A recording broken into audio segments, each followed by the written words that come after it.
Assalamualaikum warahmatullahi wabarakatuh. Halo sahabat Discover Aceh. Senang sekali kali ini kita akan melakukan bincang wisata di mana ini adalah talk show perdana dari Discover Aceh Official. Nah, dengan topik pariwisata dan peran desa wisata dalam peningkatan ekonomi masyarakat. Nah, dengan saya Safira Febriana di sini, kali ini saya tidak sendiri nih sahabat Discover Aceh. Saya akan ada yang temani yaitu co-host saya kali ini bersama Kak Rizka Nanda. Halo Kakak, apa kabar? Ya, halo Safira, alhamdulillah baik kabarnya. Masya Allah luar biasa. Ini saya dengar-dengar sudah menjadi kaprodi ini ya? Iya benar, alhamdulillah saya saat ini dipercayakan untuk menjadi Kaprodi D3 Perhotelan Fakultas Vokasi Universitas Muhammadiyah Aceh. Oh ini jangan-jangan sahabat Discover ini kan umurnya masih 28 tahun. Ini yang termuda ya Kak ya? Mungkin bisa dikatakan seperti itu ya. Biasa. Kak Rizka ini juga pernah menjabat jadi Duta Wisata. Itu tahun kapan itu Kak? Iya benar, itu pada tahun 2014. Alhamdulillah saya dipercayakan menjadi Duta Wisata Kota Banda Aceh untuk menjadi Wakil 4 Inong Kota Banda Aceh. Wow, luar biasa. Nanti bisa kita saling sharing Kak mengenai apa ya, pendapat kemudian pengalaman selaku Duta Wisata. Iya, benar sekali. Safer, makanya untuk di program Bincang Wisata kali ini kita juga mengundang salah seorang yang memang memiliki pengalaman yang luar biasa untuk pariwisata dan khususnya desa wisata, yaitu Ketua Umum Desa Wisata Nusantara Foundation, Bapak Mangku Kandian dari Bali. Nah, selain bincang-bincang santai hari ini, sahabat Discover Aceh, topik ini memang sangat layak untuk kita simak karena akan memberi pengetahuan dan pandangan baru seputar wisata, apalagi penunjang perekonomian melalui pemberdayaan desa wisata. Maka dengan itu, sahabat Discover Aceh, jangan kemana-mana dan kita Kak udah nggak berlama-lama lagi, langsung saja kita hadirkan bersama kita Ketua Umum The Wisnu Indonesia, Dr. Mangku Kandia, MAG. Kita persilakan Bapak. Iya Bapak.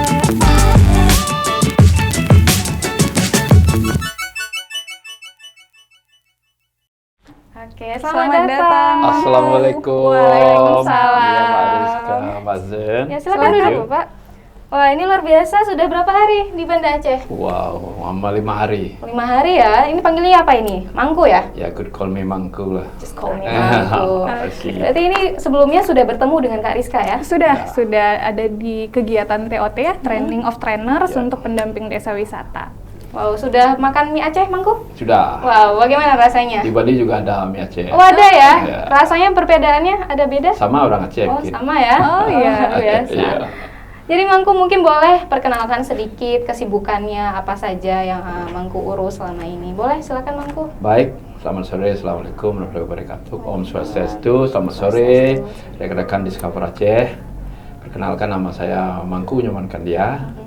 Saya adalah Ketua Umum Desa Wisata Nusantara Foundation, sebuah komunitas yang kami bangun, didirikan 9 orang kawan tanggal 12 Maret 2018. Jadi kami hadir adalah mewadahi para komunitas penggiat-penggiat khususnya dalam pengembangan desa wisata yang sedang digencarkan oleh pemerintah pusat, khususnya menjadi misi Presiden dan Wakil Presiden terpilih. Dalam program beliau bersebut Nawacita. Jadi visi kami dari DWISNU, Desa Wisata Nusantara Foundation, adalah give back community. Kami hadir ingin memberi sesuatu, ingin membantu desa-desa yang jumlahnya lebih dari 80.000 ya, desa-desa se-Indonesia yang sangat luar biasa. Oh, sudah 80.000 Iya, ya? jadi kami punya misi namanya 7P. 7P, apa itu? 7P, P pertama adalah pengkajian akademik. Kebetulan ada Bu dosen di sini kan. Bagaimana kami membantu kepala desa yang ingin mengembangkan desa wisata melakukan namanya academic studies, academic papers, mengkaji ya, secara SWOT analisis dan sebagainya dalam bentuk tulisan. Itu namanya P. Kedua adalah kami juga membantu Pak Kecik atau kepala desa memapping pemetaan potensi. Kalau desa itu ingin menuju desa wisata, harus dipetakan potensinya. Yang mana boleh, yang mana tidak, gitu. Kan ini karena itu sangat sensitif ya. Betul. Pak Bali di negeri Rencong ini, tanah Rencong kan sensitif, kita harus juga ajak para tetua yang mana boleh dilihat wisatawan, mana boleh tidak ya. Itu pemetaan. Kemudian ada berikutnya adalah Setelah pemetaan kami bantu para desa seluruh Indonesia how to package namanya paket wisata P kan. Nah, tentu dalam paket wisata ini perlu adanya peningkatan kapasitas SDM, sumber daya manusia di desa. Kami kebetulan di yayasan di Wisnu Foundation ini memiliki namanya Desa Wisata Academy. Desa Wisata Academy ini bulan ini adalah angkatan batch ke-12. Biasanya diikuti oleh teman-teman dari seluruh Indonesia, diselenggarakan di Bali. Karena kantor pusat daripada The Wisdom Foundation ada di Bali, khususnya di Ubud. Oh, di Ubud. Ubud merupakan destinasi terkenal dan Ubud menjadi desa wisata 1927. It was 100 years already. Dengan kedatangan wisatawan pertama namanya Walter Space. Jadi kami ingin berbagi apa yang telah kami lakukan duluan kepada teman-teman seluruh Indonesia, khususnya para kepala desa atau apa nama kecil ya. Kecil. Ya, para kecil itulah. Kemudian ada P berikutnya, kami juga bisa melakukan pendampingan apakah 3 bulan, 6 bulan, setahun untuk para kecil yang membutuhkan desa wisata. Dan terakhir kami ada namanya pemagangan atau internship. Di Wisnu Foundation khusus yang ada pusat di Bali menerima adik-adik mahasiswa ya di seluruh Aceh datang belajar internship di tempat kami ajarin. Tidak usah ragu-ragu, kalau bisa kami kasih akomodasi free, kami akomodasi free. Kenapa? Di Wisnu ini adalah nirlaba, ya bersifat sosial, yang betul-betul murni ingin membantu anak-anak muda di desa. Bagaimana mereka membangun sebuah desa wisata sesuai dengan potensi yang ada. Demikian 7P misionnya. Ya, baik. Berarti kalau secara provinsi sudah berapa provinsi?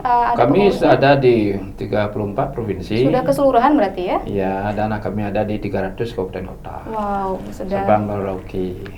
Karena tujuan kami itu mengajak teman-teman ikut Dewi Wisnu. Dewi Wisnu sendiri artinya devotion.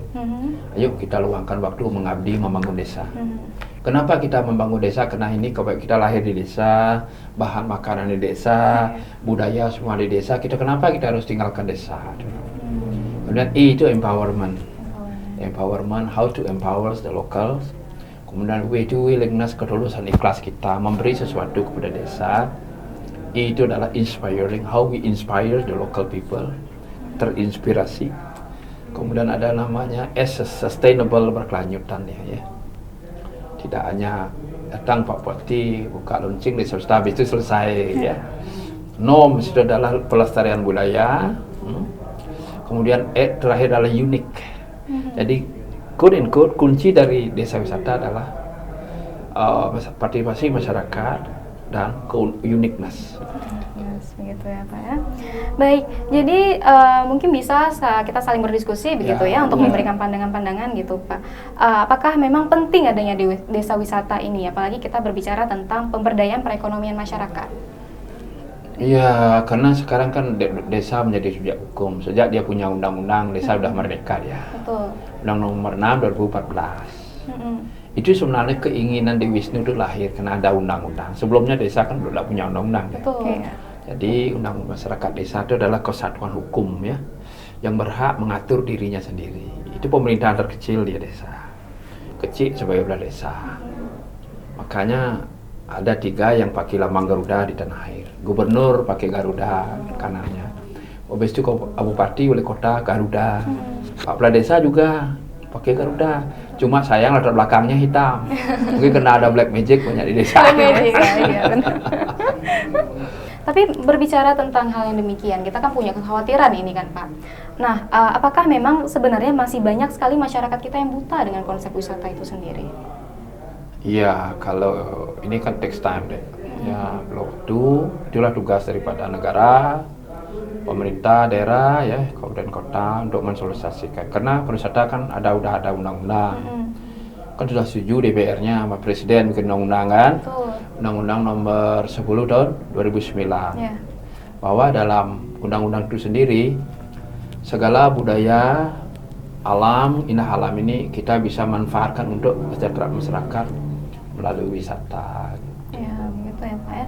Jadi ini untuk Kak Rizka nih, nah selaku pernah dulu menjadi duta wisata, gitu kan. Kemudian sekarang juga sudah menjadi tenaga pendidik di salah satu kampus, fokusnya pariwisata juga seperti itu kan. Nah, bagaimana fenomena pengetahuan masyarakat nih, implikasi-implikasi yang pernah Kakak dapatkan dulu semasa menjadi duta wisata itu apakah benar-benar bisa teraplikasi dengan baik, kemudian masyarakat menerima segala ide-ide yang ditawarkan oleh duta-duta mungkin, apalagi dengan perspektif akademisi sekarang. Iya, jadi memang untuk di tahap pariwisata ini sendiri, ketika kita turun ke masyarakat memang seringkali masih terjadi penolakan itu, Mangku, kalau di Aceh ya. Karena begini, ketika kita melihat satu penolakan itu jangan selalu kita langsung menganggap itu sebuah negatif dan kemudian kita sebagai masyarakat atau insan pariwisata kemudian mundur. Tidak. Kadang mereka, saya mungkin ya bisa saya katakan masyarakat ini pemahamannya terhadap pariwisata itu yang masih mungkin harus kita bimbing. Karena begini, kemungkinan sebagian besar masyarakat akan menganggap bahwa pariwisata itu sesuatu yang dekat dengan maksiat. Artinya ada stigma di situ, ya, menganggap pariwisata itu negatif. Sebenarnya jika dikelola dengan baik dan mengikuti norma-norma dan aturan yang berlaku di daerah itu, karena harus disesuaikan, pengembangan pariwisata itu harus disesuaikan dengan karakteristik wilayah itu. Nah, kita adalah wilayah yang memberlakukan syariat Islam, maka pengembangan pariwisata yang harus dilakukan harus berbasis syariat, sehingga otomatis ketika kita sudah menjalankan itu dalam bingkai syariat, maka yang negatif tadi akan tereliminasi sendiri begitu.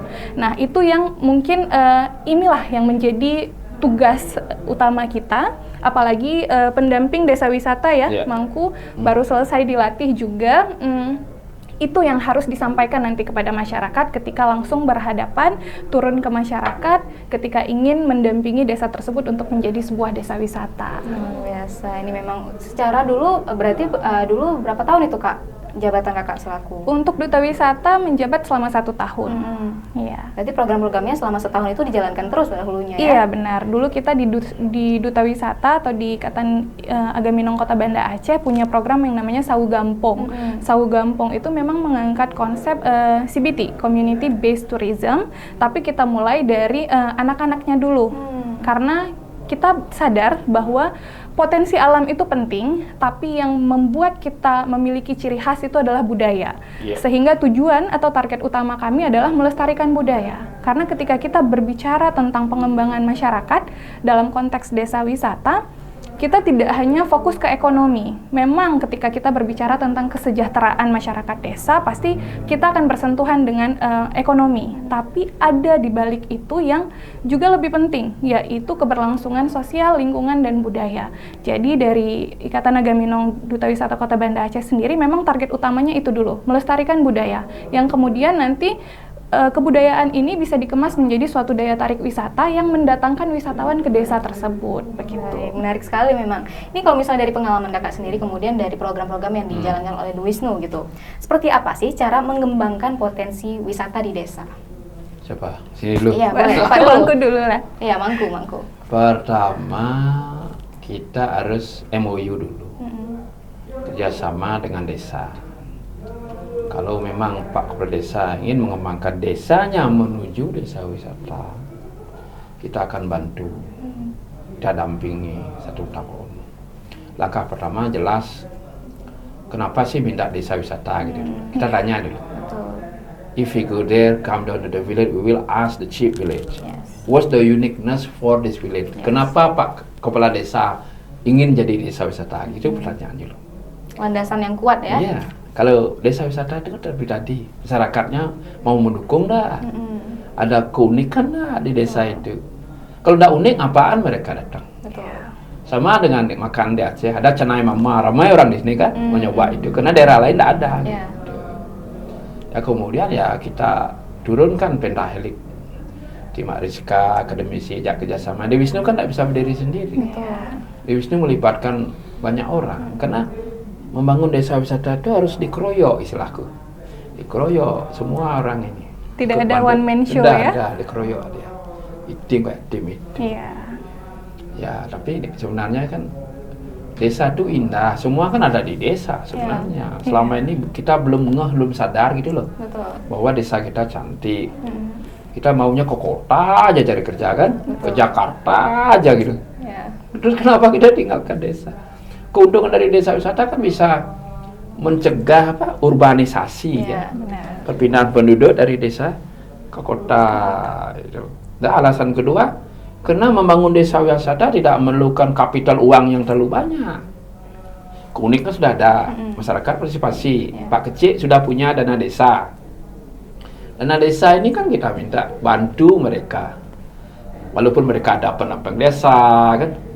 Tapi di Wisnu concernnya kan ada hal ada di SDM, kemudian di promosi. Kita kuat di promosi. Karena kalau di Wisnu itu berpromosi benar-benar kita kerjasama dengan kedutaan besar luar negeri, Kedubes, dengan konsulat jenderal. Kita minta dukungan beliau. Kemarin ya sebelum COVID 2019 saya membawa 22 desa ya ke Phuket International Fair. Kita ketemu dengan agen-agensi kan, kita presentasi ya, supaya orang datang. Yang namanya desa wisata itu kan kolaborasi dari antara atraksi sama akomodasi. Makanya yang kunci poin daripada desa wisata adalah desa itu memiliki homestay akomodasi. Kalau tidak ada homestay akomodasi, dilewatin sama wisatawan, namanya wisata desa. Itu Berbeda aja. dengan desa wisata ya, Mas, ya. Itu beda aja. Makanya kami harapkan homestay itu rumah penduduk, kalau penduduk punya 3 kamar, ayo dong sewain 2 supaya orang tinggal di sana. Kalau wisatawan tinggal di sana kan mereka belanja di desa, makan di desa kan.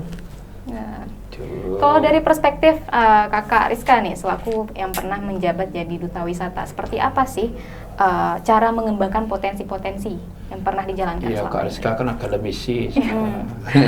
Oke, jadi memang tadi sebenarnya sudah disinggung sedikit oleh Mangku ya. Ya. Memang kalau dari perspektif akademisi, itu hal pertama yang memang harus kita lakukan ketika ingin mengembangkan sebuah desa menjadi desa wisata itu adalah menggali potensi. Betul. Kita inventarisir dulu potensi apa saja, Ya. potensi budayanya apa, Betul. potensi alamnya apa, potensi sejarahnya mungkin ada.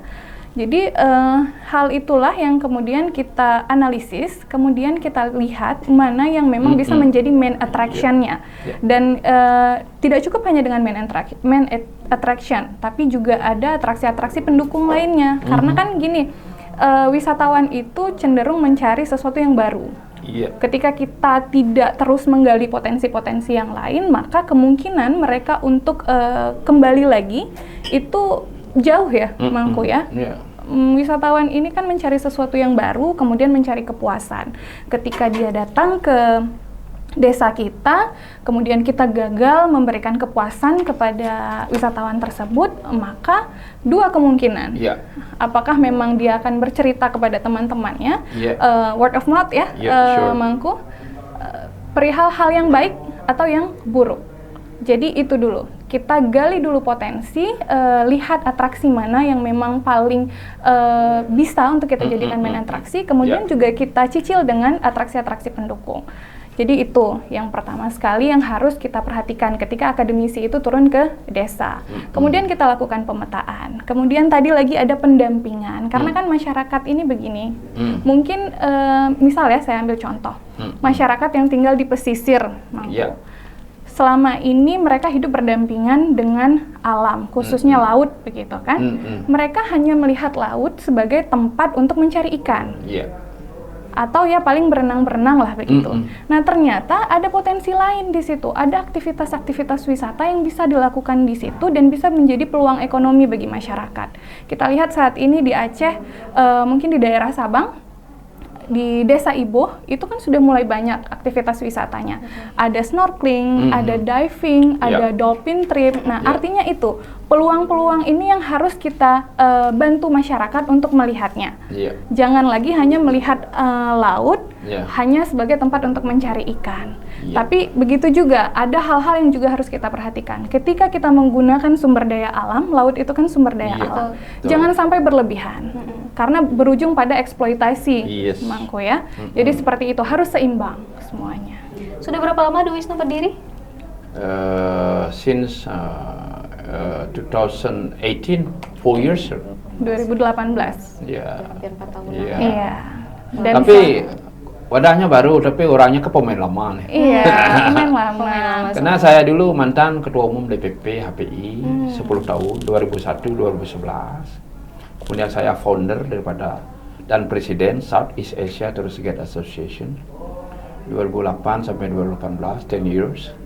Saya wakil presiden Guide Dunia 2009-2011. Jadi saya aktif dulu pengembangan desa wisata zaman Presiden SBY, mulai PMPM mandiri dari Kementerian Pemberdayaan Pariwisata 2009-2014. Karena saya punya berbagai latar belakang, Iya. makanya saya membentuk wadah ini komunitas. Maksud saya adalah bagaimana saya sharing experience saya ke Mak Rizka, ke adik itu loh. Yeah. Jangan pelit sama ilmu gitu. Benar. I would like to share. Yes. That's why the vision of the Wisnu give back to community. Apa yang kita bisa berikan ke desa kan tidak mesti uang aja. Konsep, networking, Betul. yang itu yang kita beri. Itu visi yang pertama. Makanya teman-teman yang bergabung di Wisnu harus punya frekuensi yang sama, berani memberi. Betul. Gitu. Willingness to do something for the village. Yes. Jadi selama 4 tahun ini nih Mangku, apa saja mungkin yang secara tampak dengan jelas mungkin ada desa-desa yang selama ini sudah pernah dibimbing, keberhasilannya itu meningkat, itu kira-kira di mana? Kami sudah di Bali ya khususnya ya, hampir kami ada 50 desa binaan ya. Ada kan desanya ada yang rintisan dari awal, tidak tahu apa-apa gitu. Berkembang dikit, baru dia mau bikin aturan, maju dan mandiri. Nah, desa yang mandiri yang pernah saya dampingi 2011, sebelum bentuk Dewi Wisnu, Penglipuran. Itu desa terbersih di dunia. Desa adat emang gue. Ya, desa adat Penglipuran itu dulu mereka tidak paham desa wisata. Banyak kunjung wisatawan, tapi tidak ada homestay. Saya masuk ke sana, menawarkan diri, membantu. Akhirnya sampai kini, mereka dapat turis sampai 5.000 per hari dengan tiket masuk 25.000. Kalau aja 3.000, 25.000 kali 3.000 kan udah 75 juta per day. Itu. Sangat menunjang perekonomian masyarakat. Oh iya, mereka sekarang merasakan the benefit of tourism ini, tourism village ini dia.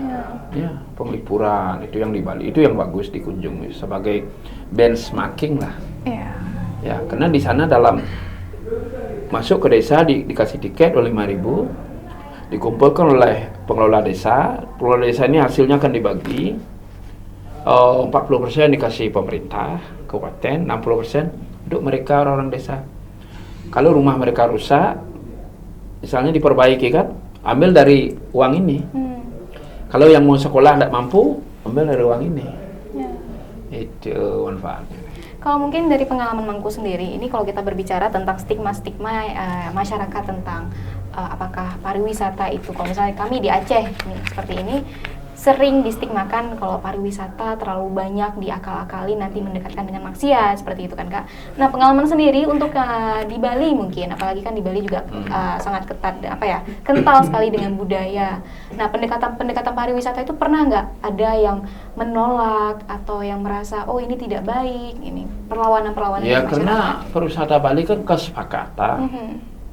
antara pemerintah, pengusaha dan masyarakat. Mereka sepakat sudah. Sepakat sudah ya? Dan mereka bikin perda peraturan daerah 1974. Artinya dalam peraturan daerah itu semua orang yang di Pulau Bali ini sepakat bahwa pariwisata yang kita kembangkan adalah pariwisata budaya yang rohnya Hindu. Ya. Karena kami 90% adalah Hindu. Ya. Apa yang diajarkan menjadi way of life-nya sini, sama lah teman-teman di Aceh ada syariah itu loh. Itu way of life kan. Betul. Itu harus diikuti. Ya. Jangan keluar daripada itu.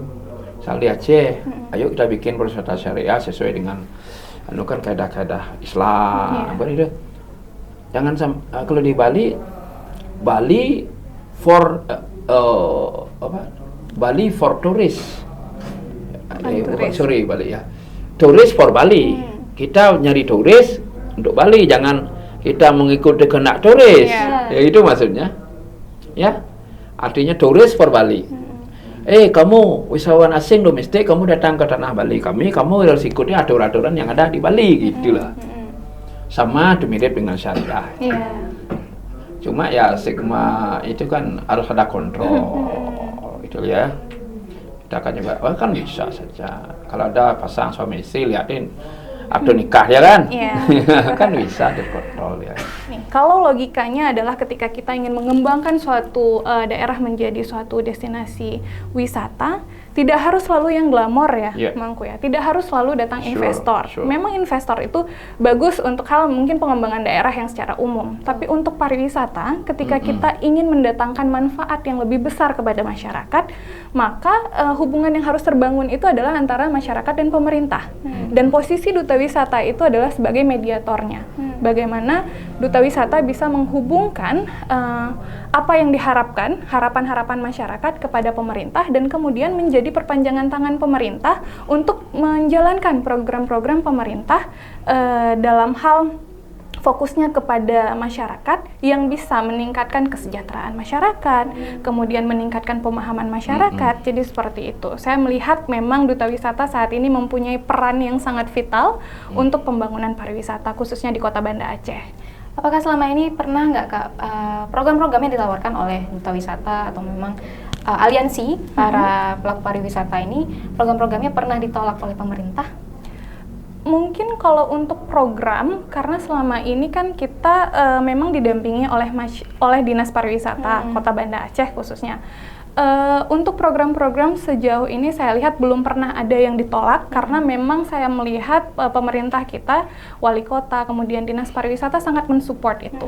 Karena memang Ikatan Agaminong Kota Banda Aceh tetap di bawah bimbingan Dinas Pariwisata. Jadi apapun program yang memang kami tawarkan, ketika memang keadaan kemudian kondisi dinas atau Pemko sendiri memang memungkinkan untuk mensupport itu, pasti akan disupport. Saya lihat seperti itu. Berarti belum pernah ada penolakan ya? Belum pernah. Tapi memang peran pemerintah sangat vital juga untuk penjalanan program-program dari duta itu sendiri. Sangat. Jadi tadi ketika kita ingin membangun sebuah destinasi pariwisata atau kecilnya itulah adalah desa wisata, kolaborasi itu penting. Pentahelix yang tadi disampaikan oleh Mangku. Di situ ada pemerintah, di situ ada akademisi, ada komunitas. Dalam hal ini adalah masyarakat. Mereka memiliki peranan yang sangat-sangat penting.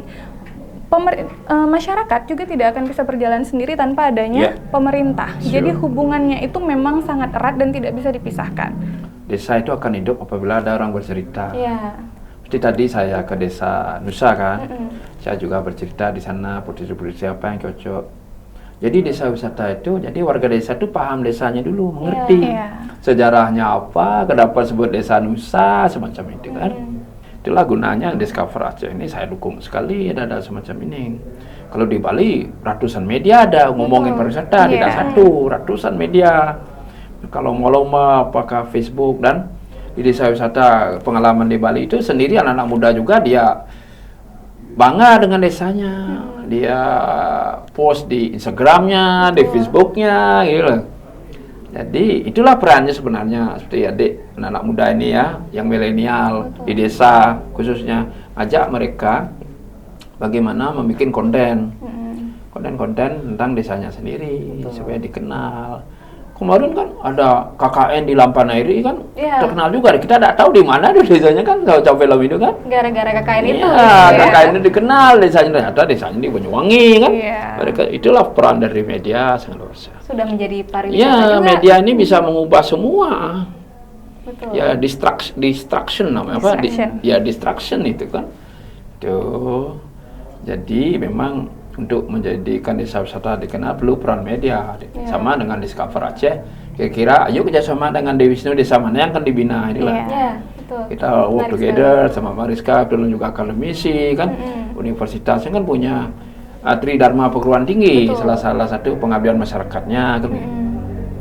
Kami ini di Dewi Wisnu itu mencari kawan, banyak kawan, tapi kawan kami adalah memang kepala desa awalnya. Karena kepala desa ditugasi sama negara, dia punya dana desa untuk membangun desa wisata, dibolehkan gitu loh. Kadang-kadang kan desa dapat dana, dia tidak paham diapain nih gitu. Kami ada di Wisnu cuma memberi saran kepada kecil-kecil ya, khususnya yang ada di Aceh. Kalau perlu bantuan kami siap bantu ya. Apakah itu merancang sesuai dengan kemampuan kita yang ada.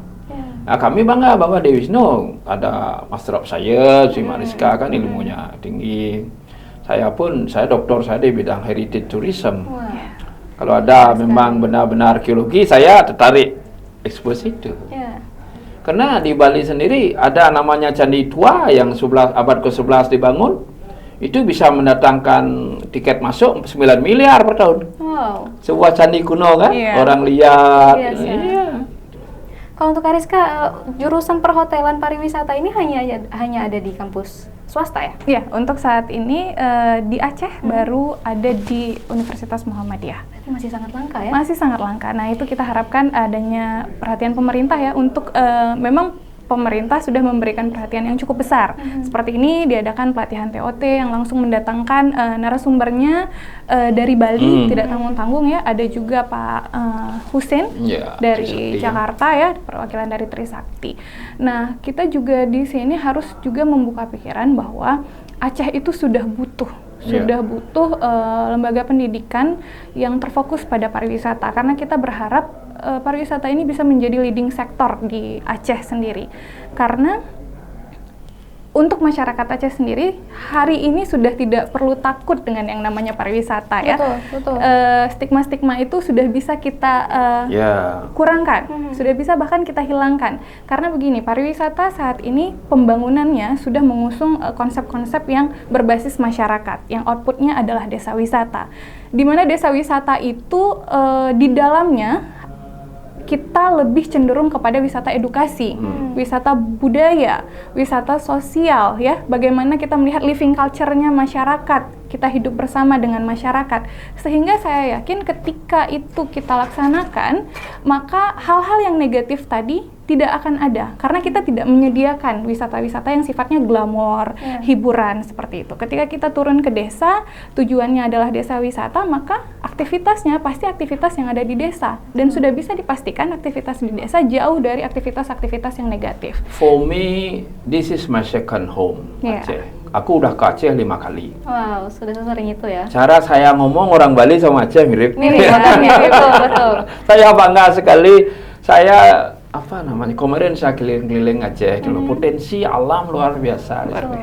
Makanya melalui media ini saya mohon para tetua senior-senior Aceh, dengarlah harapan dari milenial ya, dari Mak Rizka, dari Mbak Nas gitu loh.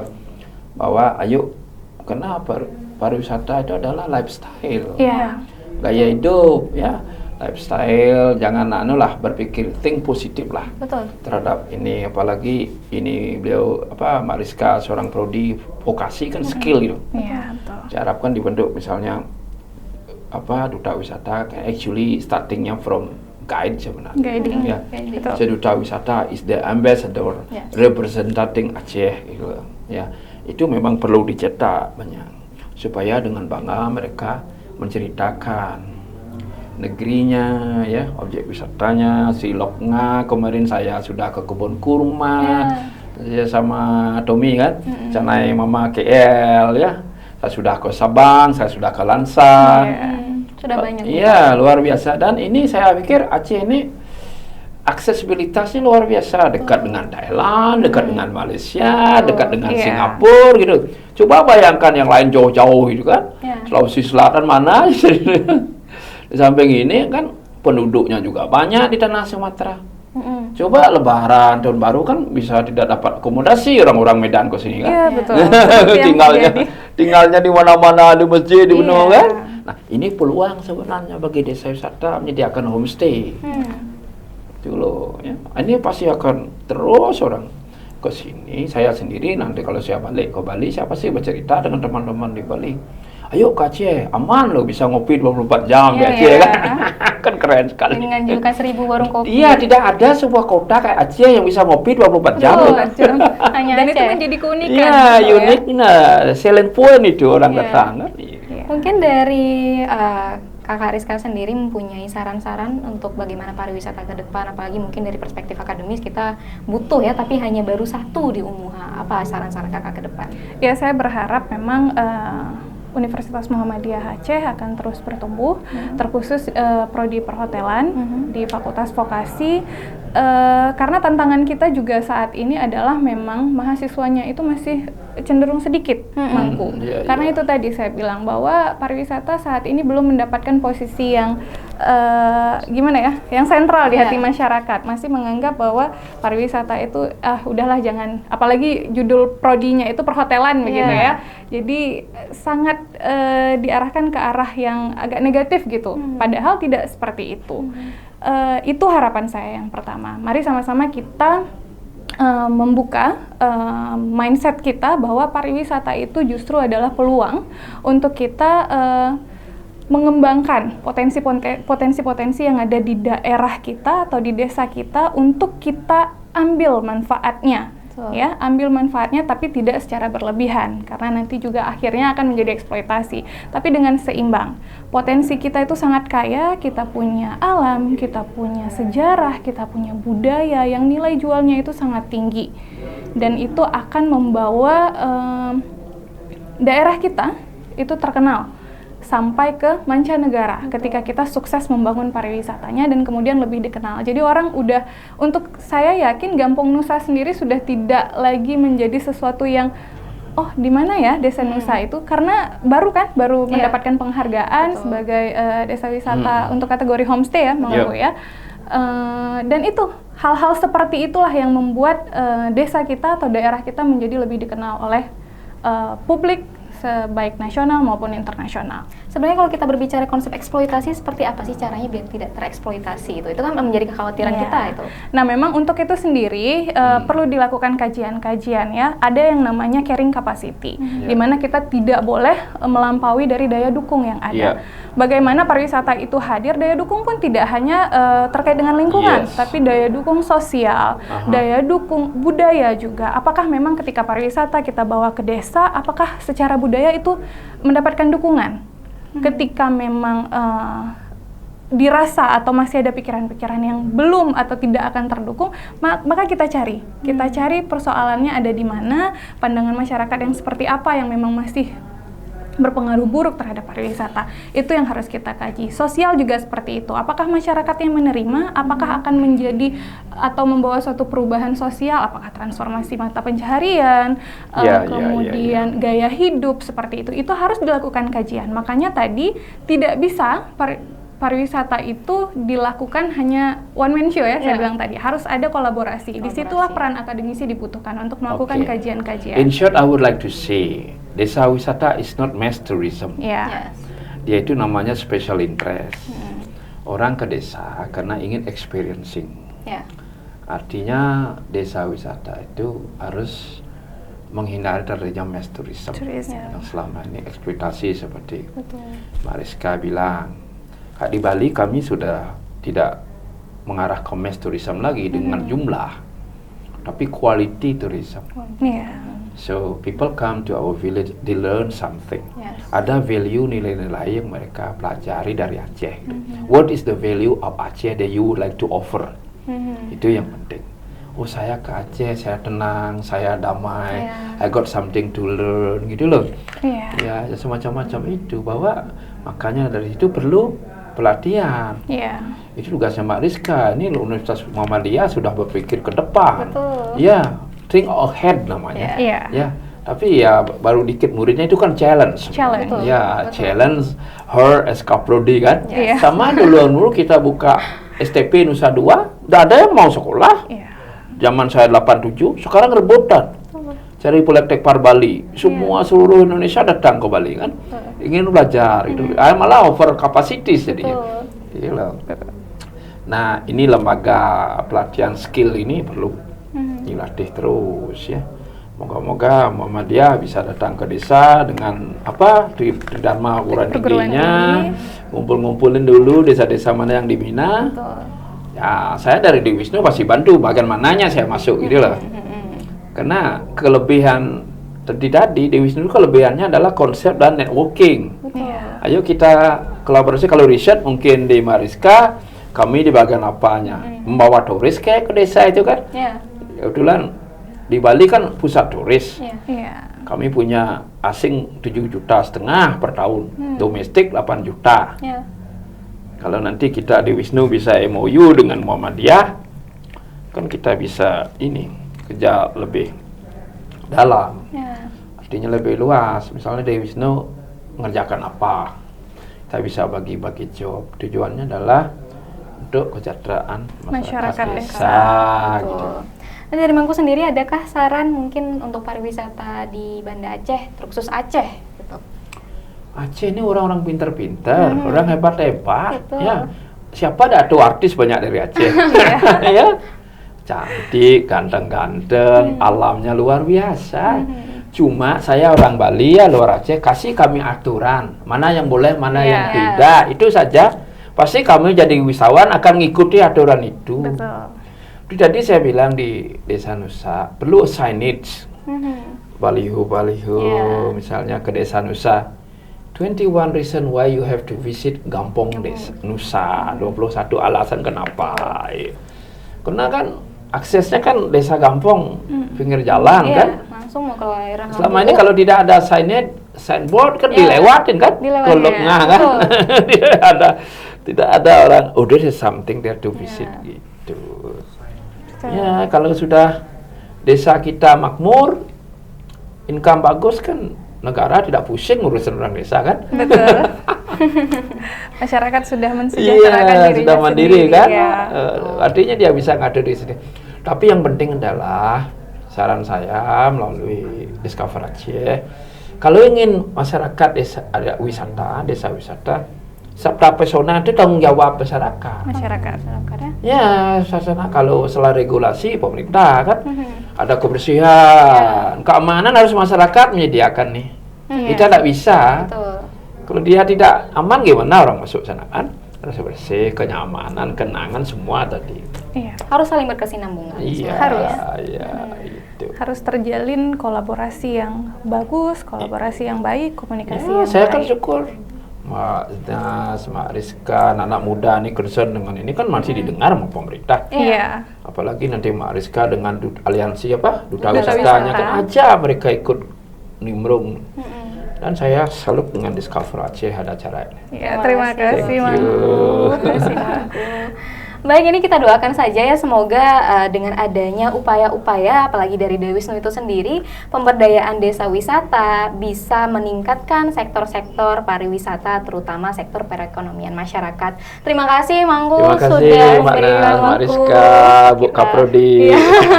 Sudah meluangkan waktunya sehingga sudah Dengan banyak senang hal. hati kita berbagi. Iya, sudah Iya. banyak hal ya kita bisa saling bertukar pikiran. Jadi maka demikian berakhir pula perjumpaan kita dalam bincang wisata kali ini.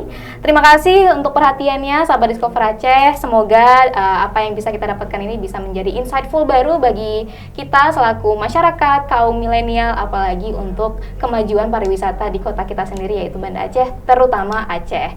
Baik, kita akhiri. Saya Safira Febriana dan Saya Rizka Nanda. kami pamit undur diri. Wassalamualaikum warahmatullahi wabarakatuh. Waalaikumsalam. Bye.